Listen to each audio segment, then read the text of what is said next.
Bonjour, bienvenue dans ce tutoriel qui est une application, une révision des différentes notions vues dans les tutoriels précédents sur Excel avec un niveau débutant pour les premières notions. Un second arrivera par la suite avec des notions un peu plus élaborées. Au programme aujourd'hui, nous allons découvrir l'application de quelques formules avec des arrondis, revoir la mise en forme conditionnelle, l'utilisation de la fonction concaténée, l'utilisation de la fonction si à la fois toute seule et dans le cadre d'une imbrication, les si récursifs, l'utilisation des fonctions et ou et la mise en place des références avec les différentes écritures, avec les dollars, à savoir l'écriture relative, absolue et les écritures mixtes. Première application au niveau des formules, dans les cellules ici, nous cherchons par exemple à calculer la somme des quantités. Donc ici égale somme. Nous sélectionnons la totalité des quantités du tableau avant de valider par entrée. De la même manière, nous calculons la somme ici des valeurs TTC, donc à savoir celles de la colonne F qui sont ici. Particularité, nous souhaiterions avoir ici une somme qui est arrondie supérieure à un chiffre. Je vous rappelle que les petits boutons qui se trouvent ici ne font pas d'arrondi, en tout cas pas mathématiquement. Si nous utilisons ces petits outils, nous allons déterminer le nombre de cases affectées à l'affichage du nombre. Il y aura un arrondi fictif qui sera mis en place visuellement dans la cellule, mais la valeur ne sera pas vraiment arrondie. Pour faire un arrondi mathématique, il faut donc utiliser dans cette formule une fonction arrondie que nous allons rajouter devant. Donc il s'agit ici d'un arrondi supérieur. Le nombre à arrondir est bien évidemment la somme que nous venons de calculer. Deuxième argument obligatoire, point virgule, le nombre de chiffres. Ici, il s'agit ici d'avoir un seul chiffre après la virgule. De la même manière, nous procédons pour le calcul de la moyenne. Donc, je vous conseille d'abord de calculer votre moyenne. La moyenne des prix TTC. De vérifier que cette moyenne fonctionne bien avant de retourner dans votre formule devant pour y affecter encore une fois un arrondi supérieur, point virgule, avec 0 décimale cette fois-ci.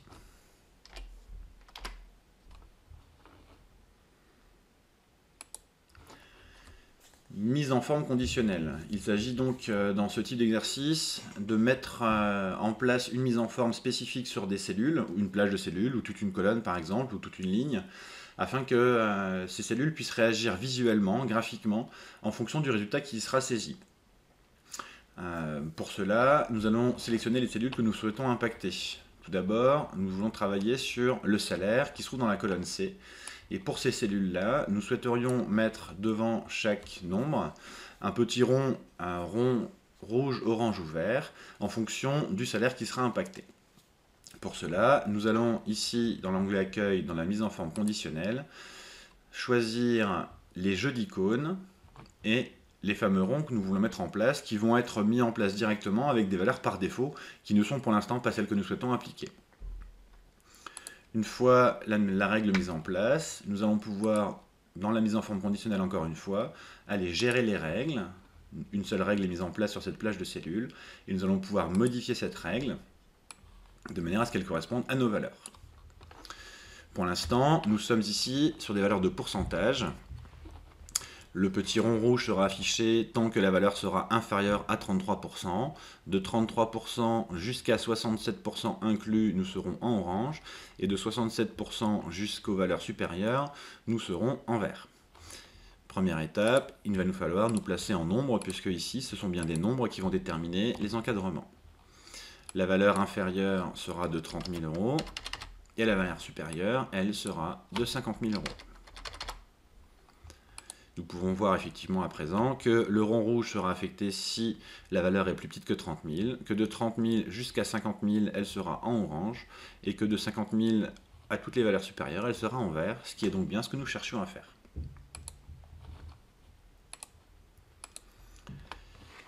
Pour mettre en forme, selon le texte hommes et femmes, nous allons pouvoir, comme ce sera souvent le cas, utiliser des règles qui se trouvent dans les deux premières familles de règles préétablies. Par exemple, ici, nous allons pouvoir, dans la première famille, utiliser texte qui contient.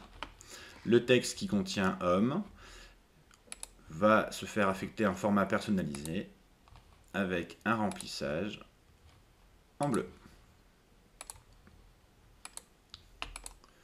Nous allons vouloir affecter une deuxième règle sur cette même plage de cellules. Donc nous affectons sur cette même plage une deuxième règle, mise en forme conditionnelle. Nous reprenons la même que tout à l'heure, c'est-à-dire texte qui contient, sauf que cette fois nous cherchons le texte femme. Et nous allons encore une fois affecter une mise en forme personnalisée, forme personnalisée, pour y affecter un remplissage en rouge cette fois-ci.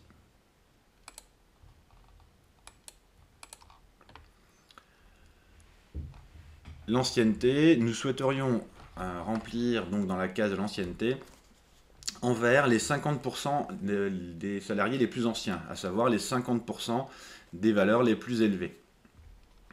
En sélectionnant toutes nos cellules encore une fois, dans la mise en forme conditionnelle, nous allons retrouver cette fois dans la deuxième famille une règle qui s'appelle les 10% les plus élevés. Attention de ne pas vous tromper avec les 10 valeurs les plus élevées.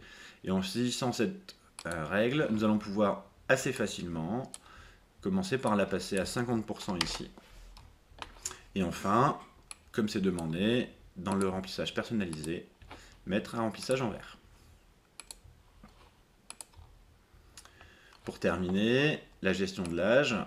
Pour ces règles-là, nous voulons que les gens qui ont moins de 30 ans aient un remplissage en jaune. Ici, dans les règles, encore une fois, nous avons inférieur à. Donc les gens qui ont moins de 30 ans ont au plus 29 ans. Donc nous pouvons dire que la frontière serait 30 avec un remplissage personnalisé qui serait en rouge. En jaune, pardon. Et enfin, on met en place une deuxième règle, mise en forme conditionnelle. Nouvelle règle à mettre en place ici, supérieure à 30. Et nous allons mettre ici un format personnalisé qui lui sera en rouge.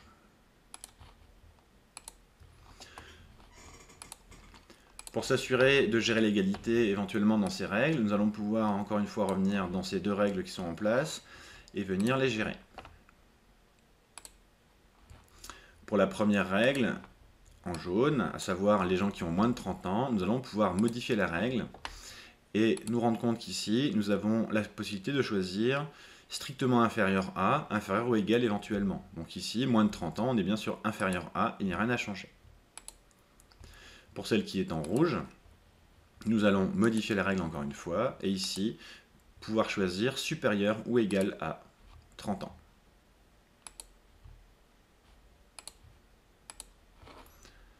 Voilà pour la mise en place de ces règles. La fonction concaténée, elle, va nous permettre de récupérer des chaînes de caractères de texte dans des cellules ou du texte que nous allons taper nous-mêmes, afin de pouvoir les coller dans l'ordre que nous allons lui ordonner, afin de créer éventuellement, comme c'est le cas ici, une adresse mail, une adresse complète, une adresse postale, pardon, ou une adresse mail, ou un numéro de téléphone, ou encore une fois, associer différents éléments pour créer un code barre par exemple. Nous souhaitons ici donc concaténer différents éléments.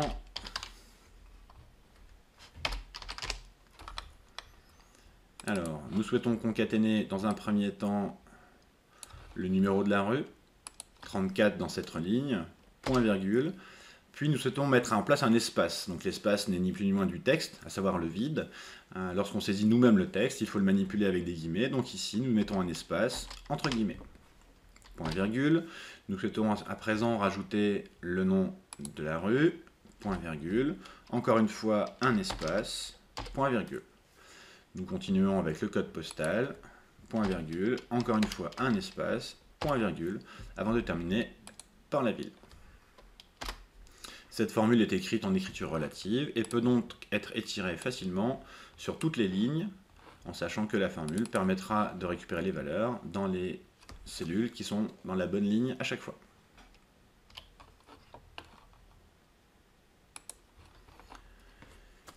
Utilisation de la fonction si dans un cas classique ici. Nous souhaiterions pouvoir remplir automatiquement la quantité qui va être livrée et le reste à livrer à un client en fonction de la commande et de la quantité disponible dans notre stock. Dans le premier cas par exemple, votre client vient vous commander 50 souris et vous n'en avez que 45 en stock. Dans ce cas-là, vous allez effectivement lui donner dès le départ les 45 dont vous disposez tout de suite. Il vous restera à lui livrer par la suite, après une commande, les 5 souris manquantes. A l'inverse, lorsque le client vous demandera 37 claviers, puisque vous en avez 51, vous pourrez lui livrer ici directement les 37 claviers demandés et il restera 0 clavier à lui livrer puisqu'il aura déjà tout reçu. L'objectif est de mettre en place ces formules de manière automatique grâce à l'utilisation d'un si. Pour mettre notre formule ici, nous allons commencer donc notre si égale si. Le conseil que je vous donne dans ce type d'exercice est de choisir un test logique au départ qui va être directement vrai dans la ligne dans laquelle vous vous trouvez. Par exemple, dans la ligne dans laquelle je suis, je vais lui demander de vérifier si la quantité est bien supérieure, la commande est bien supérieure à la quantité disponible. Dans la ligne dans laquelle je me trouve, la réponse à cette question sera bien vraie et donc me donnera automatiquement la première décision de la fonction si, la valeur si c'est vrai. Si la commande de mon client est plus importante que ma quantité disponible, alors qu'est-ce que je vais donner à mon client? Je vais lui donner la quantité que j'ai en stock, à savoir D4. Sinon, cela voudrait dire que je ne suis pas dans la ligne des souris, mais que je serais par exemple dans la ligne des claviers, et dans ce cas-là, si mon client me demandait 37 claviers et que je disposais de 51 claviers en stock, je lui donnerais automatiquement ce qu'il m'a demandé. Ce qui veut dire que la deuxième proposition, le deuxième choix dans le cas d'échec du test, est bien la case C4 ici, qui veut dire dans l'autre cas, je donne à mon client la commande qu'il m'a faite. Je vais pouvoir étirer cette formule jusqu'en bas. Et encore une fois, grâce à l'écriture relative, les cellules de quantité et de commande vont se déplacer avec moi verticalement et vont me permettre de remplir toutes les lignes d'un coup. Pour le reste à livrer, je vais procéder de la même manière, égale si, faire le même test que tout à l'heure. Si la commande de mon client est supérieure à la quantité disponible dans mon stock, alors mon client a déjà reçu le stock la première fois. Il me reste à lui donner la différence entre sa commande et mon stock, à savoir la cellule C4 moins la cellule D4. Sinon, mon client a déjà reçu la quantité qu'il avait demandé au préalable et il ne me reste plus rien à lui livrer, à savoir 0 ici. Là encore, je peux étirer cette formule jusqu'en bas pour compléter la totalité du tableau.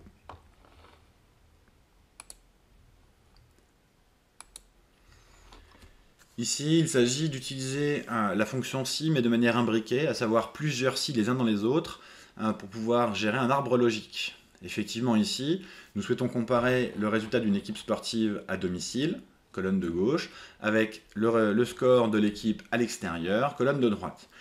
Selon le score, selon le résultat, le match pour l'équipe à domicile, donc l'équipe de gauche, pourra être soit gagné, soit perdu, soit nul. Il y a ici donc trois propositions qui nous intéressent. Nous avions vu que dans ce cas-là, dans l'utilisation des si imbriqués, le nombre de si à mettre en place était égal au nombre de propositions moins 1. On avait expliqué n-1. S'il y avait 12 solutions possibles, il y aurait 11 si à mettre en place. Ici, nous avons 3 choix possibles. Il faudra donc mettre 2 si imbriqués les uns dans les autres. Nous allons commencer notre premier si, égale si, et tester par exemple si le score de gauche était supérieur au score de droite. Dans ce cas-là, alors, point virgule, l'équipe à gauche aurait gagné. Nous allons mettre entre guillemets la lettre G pour symboliser le mot gagner. Sinon, à ce moment-là, il nous reste encore 2 possibilités et il nous est donc impossible de mettre une seule proposition directement. C'est à ce moment-là, avant de fermer notre premier si, que nous allons commencer le deuxième, sans remettre de égal, puisqu'un seul suffit dans la cellule, en recommençant un second si à cet endroit-là. Si le score à gauche est plus grand que celui de droite, alors l'équipe a gagné. Sinon, si le score de gauche est égal à celui de droite, alors le résultat du match sera nul.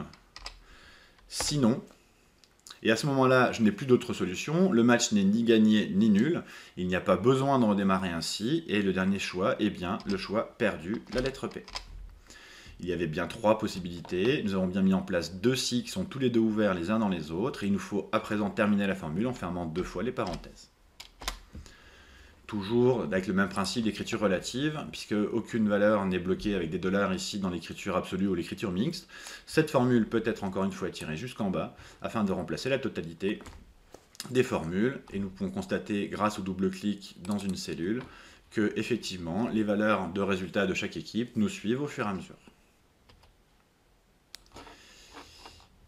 À présent, les fonctions et ou, il s'agit ici d'essayer de remplir donc, les deux colonnes suivantes, h et i. Pour la colonne h, nous cherchons à savoir, grâce à une valeur vraie ou faux, grâce à une fonction et, si la personne est à la fois mariée et a un seul enfant, et donc il faut qu'elle respecte les deux conditions pour que la réponse obtenue soit vraie. Donc c'est bien le et qui nous permettra de vérifier que les deux conditions soient vérifiées en même temps. Ici égale et. Nous cherchons à vérifier deux choses. La première valeur à tester, c'est de savoir si dans la case situation de la même ligne, cette personne en F3 a la valeur égale entre guillemets mariée. Attention au feu d'orthographe et donc à l'accentuation, sinon ce sera faux. Point virgule, nous allons faire un deuxième test qui doit lui aussi être vérifié, donc le point virgule qui veut dire et. La personne doit être mariée et point virgule, cette personne doit dans la case G3 avec le nombre d'enfants avoir une valeur égale strictement à 1. Ici c'est mathématique, il n'y a pas de guillemets. Si les deux conditions sont vérifiées simultanément, la réponse de la fonction et sera le mot vrai. Si l'une des deux ou les deux sont fausses, la réponse sera faux. La seule personne qui va répondre à toutes ces caractéristiques, eh bien la deuxième personne qui est la seule à avoir un vrai. Pourquoi? C'est la seule qui répond aux deux conditions d'être à la fois mariée et d'avoir un seul enfant uniquement. Pour le deuxième, nous allons d'abord chercher à savoir si les personnes sont divorcées ou célibataires. Là aussi, pour avoir une réponse vraie ou faux. Et en fonction de l'affichage vrai-faux, nous irons modifier l'affichage avec un si pour faire afficher les valeurs seules ou en couple en fonction du résultat. Commençons déjà par un ou cette fois-ci. Savoir si la personne dans cette ligne en situation F3 égale entre guillemets à divorcer, ou alors que cette même personne, dans la même cas situation F3, il faut remettre la valeur, et la valeur qui soit célibataire. Si la personne est soit divorcée, soit célibataire, je vous rappelle qu'il suffit d'une seule des réponses vraies pour avoir un vrai. Si l'un ou l'autre de ces mots se trouve dans la case F3, dans ce cas-là, la réponse sera vraie. Si ce n'est pas le cas, si aucun des deux n'est vérifié, nous aurons la réponse faux. Si nous étirons la formule jusqu'en bas pour vérifier, nous pouvons déjà constater que toutes les personnes qui ont la valeur vraie sont soit célibataires, soit divorcé, comme c'est le cas ici. Donc quelqu'un qui est divorcé ou quelqu'un qui est célibataire a un vrai dans la case de la colonne I. Quelqu'un qui n'est ni divorcé ni célibataire aura un faux, puisqu'il sera soit marié, soit en concubinage. Or, quelqu'un qui est divorcé ou célibataire est bien quelqu'un qui vit seul. Donc ce qui revient ici à vouloir remplacer tous les vrais par le mot seul et tous les faux par le mot en couple. En gros, si dans la case la valeur est vraie, dans ce cas-là, nous allons écrire seul, sinon nous écrirons en couple. Et il faut donc bien rajouter un si dans notre formule. Devant notre formule, ici devant le ou, je vais travailler en haut pour plus de visibilité. Ici, si le test à effectuer en fait, est ce que nous avons mis en place avec le ou, si tout ce que nous avons fait jusqu'à présent avec le ou est vrai, point virgule, alors, dans la case, nous écrirons le mot seul, entre guillemets, point virgule, sinon, si la valeur est faux, il faudra écrire en couple. Si toute l'affirmation de départ renvoie la valeur vraie, alors la personne vit seule, sinon, elle vit en couple. Il nous suffit donc d'étirer jusqu'en bas. Et enfin, dernier exercice sur les références, il s'agit ici d'étirer cette formule qui se trouve dans la cellule C3 en y apportant des modifications d'écriture, écriture relative ou écriture absolue ou écriture mixte, avec les $, placés soit devant la colonne, soit devant la ligne, soit devant la colonne et la ligne pour l'écriture absolue, afin de pouvoir étirer cette formule jusqu'en bas, puis jusqu'à la colonne de droite, l'objectif étant de prendre une seule formule pour remplir la totalité du tableau d'un seul coup. Avant de procéder à la mise en place de l'exercice, il s'agit d'abord de bien comprendre ce que calcule la formule, donc de regarder dans la cellule ce qui est calculé. Pour chacune de ces cases ici, nous calculons la valeur en bleu, ici 4, qui représente les frais de port, à laquelle nous ajoutons un calcul de TTC, à savoir le hors-taxe de la bonne colonne, plus le hors-taxe de la bonne colonne qui sera multiplié par le taux de TVA dans la cellule I3. Que va-t-il se passer lorsque nous allons étirer notre formule vers le bas? Lorsque la formule va descendre, la TVA va elle aussi descendre et arriver ici dans une cellule où il n'y aura pas de valeur.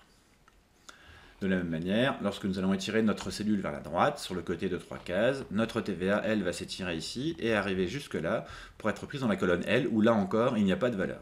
Cela signifie que la TVA, nous souhaiterions qu'elle ne descende jamais avec nous et qu'elle n'aille jamais sur la droite, autrement dit que la TVA soit bloquée systématiquement dans sa cellule en entier. Donc pour la valeur de TVA, nous allons appuyer sur F4 une fois, afin de mettre le dollar devant la colonne et devant la ligne, pour signaler à Excel de bloquer la TVA dans sa cellule I3. Cette cellule ne bougera jamais, quel que soit le déplacement, ni vers le bas, ni vers le côté. Au niveau des frais de port, lorsque nous allons descendre vers le bas, nos frais de port vont également nous suivre et venir prendre la valeur 8 qui se trouve ici, ce qui sera relativement intéressant. Par contre, lorsque nous allons déplacer la cellule vers la droite, nos frais de port vont également nous suivre, quitter la colonne B pour prendre des valeurs dans la colonne C, D ou E, ce qui posera problème. Autrement dit, pour la valeur bleue qui représente les frais de port, il faudra autoriser le déplacement vers le bas, donc le changement de ligne, mais interdire le déplacement vers le côté, vers la droite dans notre cas, donc interdire le changement de colonne. En gros, la valeur des frais de port pourra bouger uniquement dans la colonne B, et nous allons donc la bloquer dans cette colonne. La cellule B3 ici en bleu va être bloquée avec F4 une fois, deux fois, trois fois pour signaler à Excel avec le dollar devant le B que nous voulons bien bloquer cette cellule dans sa colonne, la colonne B. On pourra la faire descendre vers le bas pour changer de valeur, mais on ne pourra pas changer vers le côté lorsqu'on se déplacera vers la droite. Et enfin, le calcul avec le hors-taxe, ce sera l'inverse, puisque nous nous rendons bien compte que la valeur ici de 20 € hors taxe va pouvoir se déplacer vers la droite sur les valeurs 30, 40 et 50 lorsque nous aurons un déplacement latéral. Par contre, si nous étirons la formule vers le bas, actuellement la valeur ici 20 va descendre avec nous et se prendre dans une des cellules qui se trouve ici. Autrement dit, cette fois c'est l'inverse. Pour les cellules rouges, il s'agit de les bloquer uniquement dans la ligne 2, de les autoriser à se déplacer uniquement dans cette ligne. Nous allons donc bloquer une fois, deux fois, cette fois, pour que le dollar se trouve devant le 2, c'est-à-dire que la cellule C2 est bloquée dans sa ligne, dans la ligne numéro 2, et nous le reproduisons sur la deuxième valeur de la cellule. À présent, il nous est possible de prendre cette formule, de l'étirer dans un premier temps vers le bas, de sélectionner toute cette partie, toute cette colonne, et de l'étirer également vers la droite, pour remplir en une seule fois la totalité des réponses, et de consulter une cellule au hasard pour vérifier. Le calcul effectué ici correspond bien à la bonne valeur de frais de port, à la bonne valeur pour le hors-taxe, et prend bien la TVA dans la cellule unique ici. Voilà, merci, au revoir.